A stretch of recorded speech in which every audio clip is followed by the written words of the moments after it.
সুপ্রভাত সুপ্রিয় দর্শক বন্ধুরা, আমি আজকে এসেছি বর্ধমানের সর্বমঙ্গলা মন্দির।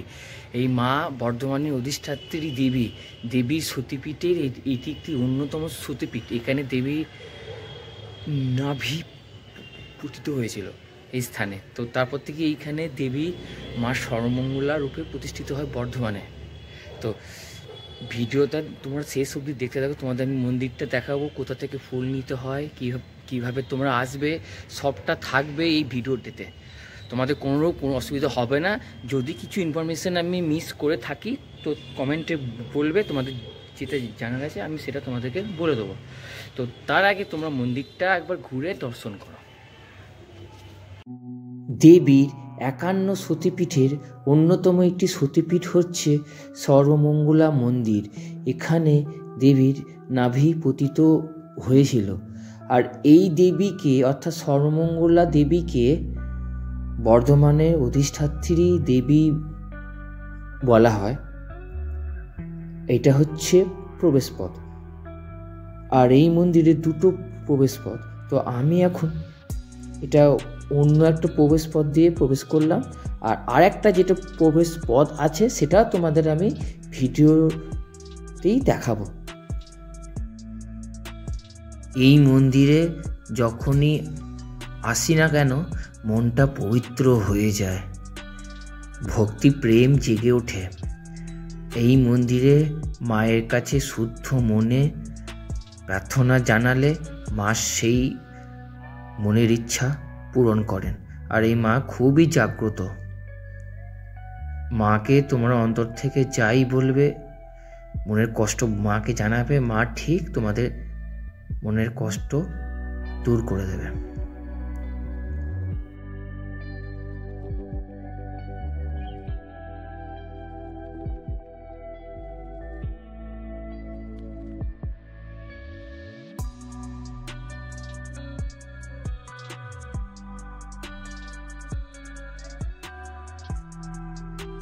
চলো এবার তোমাদেরকে আমি মাকে দর্শন করে, তোমরা এখন দর্শন করছো মাকে।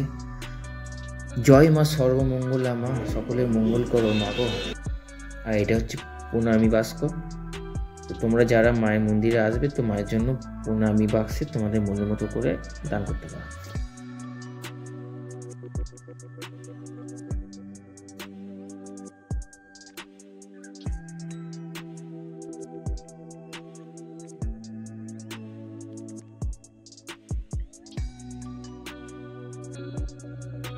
মন্দিরের ভেতরে একটা সুন্দর একটা বাগানের মতো আছে, খুব সুন্দর এই বাগানটা। তোমরা চাইলে আসতে পারো, হেঁটে ঘুরতে পারো, আমি যেমন এখন ঘুরছি।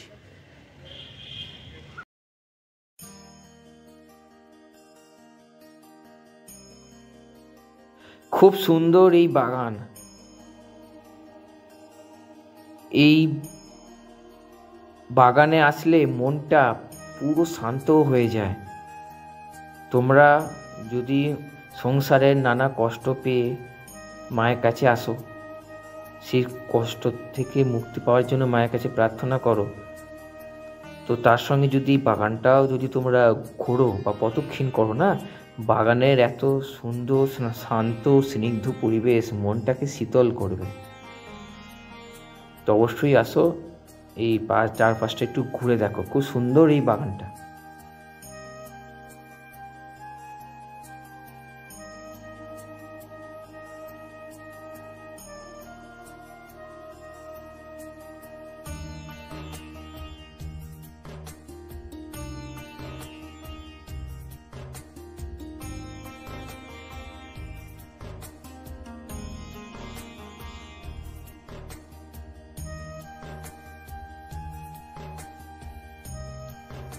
বন্ধুরা, এই মন্দিরে ভোগ খাওয়ানো হয়, প্রতিদিন দুপুরবেলাতেও ভোগ খাওয়ানো হয়। কোথায় খাওয়ানো হয় সেই জায়গাটা, মানে সেই চাতালটাও তোমাদের দেখাবো।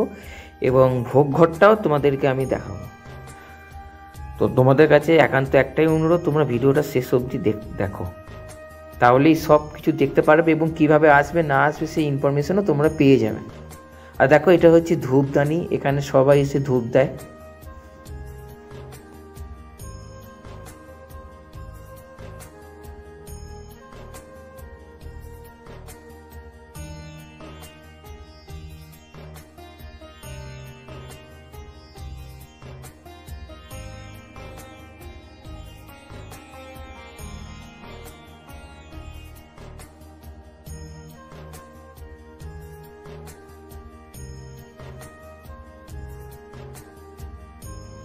এই মন্দিরে অনেকগুলো শিব মন্দির আছে, কি কি শিব মন্দির সেটাও তোমাদের দেখাবো। সেই মহাদেবকে আগে দর্শন করে নাও, তারপরে সেই শিব মন্দিরগুলোর কি নাম সেটাও তোমরা দেখাবো।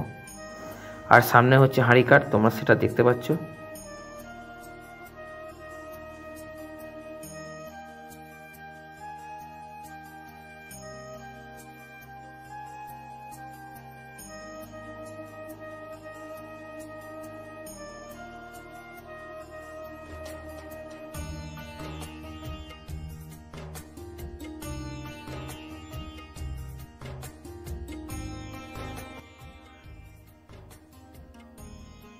বন্ধুরা, এইটা হচ্ছে রামেশ্বর শিব মন্দির, এর পাশে হচ্ছে মিত্রেশ্বর ছিল, তার পাশে হচ্ছে কমলেশ্বর। রামেশ্বর, মিত্রেশ্বর, কমলেশ্বর শিব মন্দির। আর এটা হচ্ছে সর্বমঙ্গলা মায়ের মন্দিরের একদম সামনাসামনি একটা চাতাল।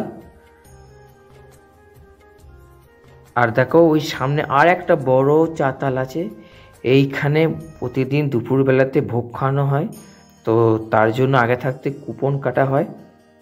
তো তোমাদেরকে আমি সেই ভোগ ঘরটা দেখাবো, ওইখান থেকে দাঁড়িয়ে তোমরা কুপনটাও কাটতে পারবে।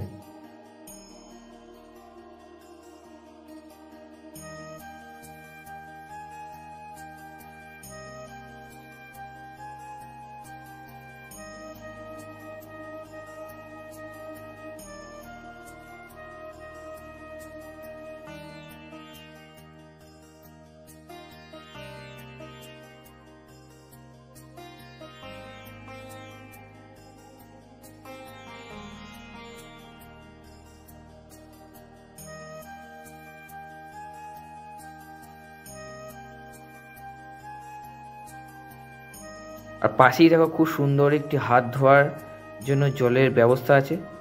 এই জলে হাত তো ধুতে পারো, আবার খেতেও পারো, কেননা এটা পানীয় জল, এখানে পানীয় জল বলে লেখা আছে। চলো তোমাদেরকে এবার আমি আস্তে আস্তে ভোগ ঘরটা দেখাই। এই সামনে দেখতে পাচ্ছ, সামনে এটাই হচ্ছে ভোগ ঘর। আগে মাকে ভোগ দেওয়া হয়, তারপরে সেই ভোগ আমরা গ্রহণ করি। আর এই মন্দিরে বিয়েও হয়। হ্যাঁ বন্ধুরা, এই মন্দিরে বিয়ে হয়। তোমরা যারা মন্দিরে বিয়ে করতে চাও তো অবশ্যই বর্ধমান সর্বমঙ্গলা মন্দিরে চলে আসো, এখানে তোমরা বিয়েও করতে পারবে আর মায়ের কাছ থেকে সারা জীবনের জন্য যেন সুখে শান্তিতে থাকতে পারো সেটার জন্য আশীর্বাদও নিতে পারবে। আর এইটা দেখছো, এটা হচ্ছে একটা হোমকুণ্ড, এখানে হোম হয়। তো এখন যেহেতু হোম হচ্ছে না, সেহেতু মুখটাকে ঢাকা দিয়ে রাখা হয়েছে, মানে হোমকুণ্ডটাকে ঢাকা দিয়ে রাখা হয়েছে।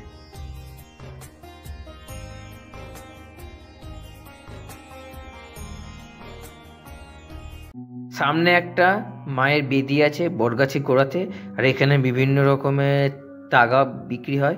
আর এই বটগাছটাতে বাঁচা বাঁধা হয়, মানে নিজের মনস্কামনা জানিয়ে এখানে বাঁচা বাঁধা হয় যাতে মনস্কামনা পূর্ণ হয়। আর দেখো, এই যে একটা শিলা প্রস্তরখণ্ড, এটাও একটা মা, এটা একটা মায়েরই প্রস্তরখণ্ড। বন্ধুরা, তোমরা যদি বর্ধমান সর্বমঙ্গলা মন্দিরে আসতে চাও বাইরে থেকে, তো অবশ্যই তোমরা ট্রেনে করে আসো, বা তোমরা বাসে চাইলে বাসেও আসতে পারো। আর যদি ট্রেনে করে আসো তাহলে সেখান থেকে ট্রেন থেকে নামবে, সেখানে অনেক টোটো পাওয়া যায়, বর্ধমান সর্বমঙ্গলা মন্দির বললেই তোমাদেরকে নিয়ে যাবে।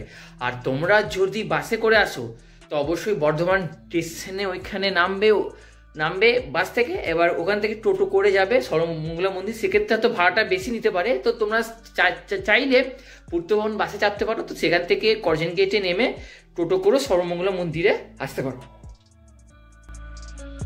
বন্ধুরা, এটা হচ্ছে মন্দিরের সোজাসুজি গেট, মানে তোমরা যারা আসতে চাও তো তারা সোজাসুজি গেটটা দিয়ে আসতে পারো, আর তোমরা চাইলে পিছন দিক দিয়েও আসতে পারো, কিন্তু পিছন দিকের গেটটা খুবই বড় গেট।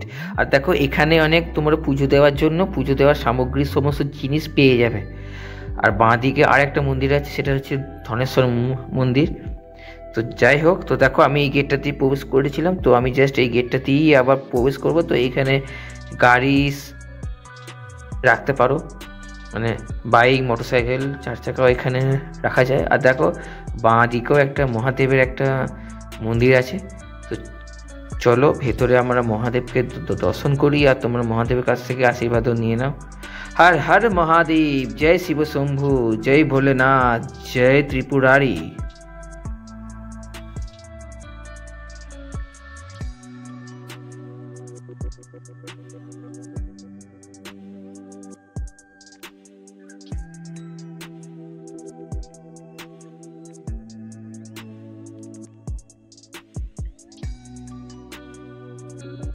তো বন্ধুরা, ভিডিওটা আমি এখানেই শেষ করলাম। তোমাদের ভিডিওটা কেমন লেগেছে তো তোমরা অবশ্যই কমেন্টে জানাও। তো তোমাদের যদি ভিডিওটা ভালো লেগে থাকে তো অবশ্যই লাইক, কমেন্ট, শেয়ার আর সাবস্ক্রাইব করে দাও। আর তোমাদের সাথে দেখা হচ্ছে ঠিক পরবর্তী ভিডিওতে। টাটা।